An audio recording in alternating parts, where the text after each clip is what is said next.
नहमदुहु व नुसल्ली व नुसल्लिमु अला रसूलिहिल करीम व अला आलिहि व अस्हाबिहि अजमाइन।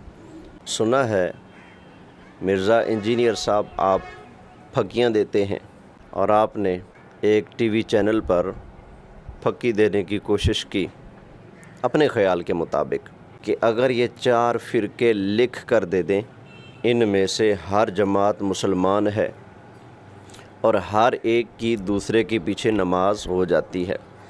बरेलवी लिख कर दें कि देवबंदी अहले हदीस शिया मुसलमान है, बग़ैर किसी कैद के मुसलमान है और इनके पीछे नमाज हो जाती है।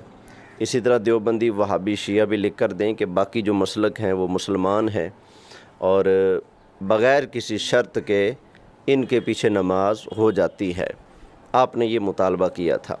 सोल्यूशन ये है कि तमाम मकातबे फ़िक्र के नुमाइंदा उलमा और नुमाइंदा जो इनके ड्राइविंग सीट पे बैठने वाले बुजुर्ग हैं, जिनकी बात करोड़ों लोग सुनते हैं, वो तमाम मिलके सिर्फ एक कागज के ऊपर साइन कर दें जिसपे लिखा हो कि बरेलवी देवबंदी अहले हदीस शिया ये सब मुसलमान है।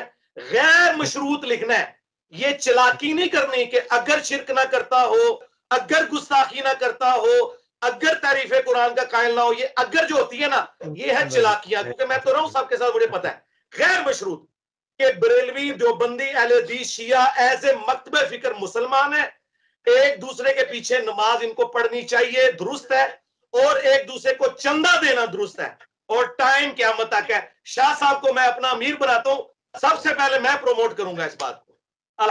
तो मिर्ज़ा साहब आप तो ये समझते हैं कि आपने बड़ा तीर मारा है, बड़ी फक्की दी है, तो लीजिए आपकी फक्की पर मैं एक फक्का देने लगा हूँ। बकौल आपके कि ये शर्त ना लगाई जाए कि अगर अहले हदीस गुस्ताख ना हो तो उसके पीछे नमाज ठीक है, ये शर्त फजूल है। बरेलवी मुशरिक ना हो तो उसके पीछे नमाज हो सकती है, आप कहते हैं ये शर्त ना हो, ये कैद ना हो। चले ठीक है, मिर्ज़ा साहब आपकी बात मानी। बकौल आपके आप हैं इत्तिहाद उम्मत के दाई, आप कहते हैं कि फ़िरक़ों में नहीं पढ़ना चाहिए, फ़िरक़ों से बचते रहना चाहिए, सब मुसलमान एक प्लेटफार्म पर इकट्ठे हो जाने चाहिए। अगर आप इस बात में सच्चे हैं तो मिर्ज़ा साहब मेरा मुतालबा आपसे है कि आप लिख कर दें कि देवबंदी वहाबी शिया बरेलवी ये चारों के चारों मुसलमान हैं, इनके पीछे नमाज ठीक है। बरेलवी अगरचे मुशरिक भी हो नमाज ठीक है, देवबंदी वहाबी शिया अगर मुशरिक भी हों फिर भी नमाज हो जाएगी। या फिर इन चारों मसालिक में से कोई एक गुस्ताखी का मुर्तकिब हो, उसके अकीदे के अंदर कुफ्र पाया जाता हो, गुस्ताखी पाई जाती हो, फिर भी उनके पीछे नमाज हो जाएगी। क्या आप लिख कर देने के लिए तैयार हैं कि बकौल आपके बरेलवी मुशरिक भी हो तो नमाज हो जाएगी? आप लिख कर देते हो देवबंदी गुस्ताख हो, वहाबी गुस्ताख हो, शिया गुस्ताख हो, मुशरिक हो, मुर्तद हो, काफिर हो, फिर भी उसके पीछे नमाज हो जाएगी। आप जो कहते हो कि ये कैद ना लगाओ, बिला शर्त लिख कर दो कि सारे मसलक वाले ठीक हैं, सब के पीछे नमाज हो जाती है, तो हम तो लिख कर देने के लिए तैयार नहीं, हम तो सीधी इंसाफ की बात करेंगे। या अय्युहल्लज़ीना आमनुत्तकुल्लाह वक़ूलू कौलन सदीदा, ईमान वालो अल्लाह से डरो और सीधी सीधी बात करो।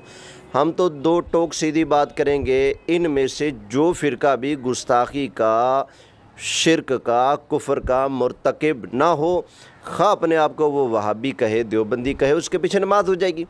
और यही फतवा वो लिख कर देंगे। बल्कि दूसरे तो दूसरे, मैं तो अपने के बारे में भी कहूँगा कि अगर कोई सुन्नी बरेलवी हो और अकीदे के अंदर शिरक पाया जाता हो, नमाज नहीं होगी। हमारा तो दो टोक मेयार है, सीधा सीधा। आप ये मुतालबा करें, इसका मतलब आप यही कहना चाहते हैं कि कोई गुस्ताख भी हो, कोई मुशरिक भी हो, कोई काफिर भी हो और कोई बेईमान बन चुका हो, गुस्ताखियों का मुर्तकिब हो चुका हो, फिर भी उसके पीछे नमाज दुरुस्त है। तो फिर आप ये बिस्मिल्लाह अपने चैनल से आप वीडियो क्लिप बनाएं या फिर आप लिख कर दीजिए कि कोई भी फ़िरके वाला हो, चाहे वो गुस्ताखी रसूल हो, चाहे वो मुशरिक हो, काफिर हो, गुस्ताख हो, उसके पीछे नमाज हो जाएगी। मिर्ज़ा साहब ये फक्की नहीं, आपके लिए फक्का है।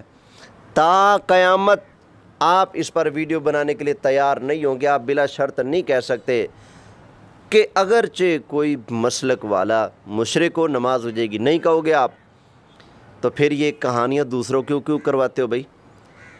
اگر یہ بات آپ کے نزدیک ایسے ہی ہے کہ کوئی گستاخ بھی ہو, مشرک بھی ہو, بدعتی بھی ہو, جیسا بھی اس کے پیچھے نماز ٹھیک ہے اور وہ مسلمان ہے, تو پھر پہلے اعلان یہ کرو نا. اگر آپ یہ اعلان کرنے کے لیے ایگری نہیں ہو کہ کوئی شخص گستاخی اور کفر کے باوجود بھی, شرک کے باوجود بھی مسلمان ہے, اس کے پیچھے نماز درست ہے, آپ یہ کہنے کے لیے تیار نہیں ہو, تو پھر مرزا صاحب یہ 2 نمبری اور منافقت کیوں؟ لوگوں کو کہانی آپ کیوں کرواتے ہو؟